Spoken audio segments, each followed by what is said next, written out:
Okey,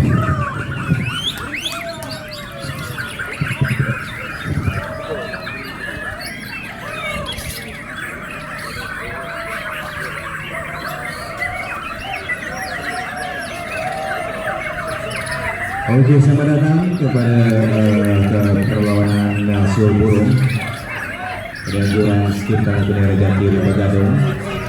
Yang mana kita saksikan detik ini bahawa juri-juri telah pun sedang membuka pengundian bagi burung-burung serga ketika ini.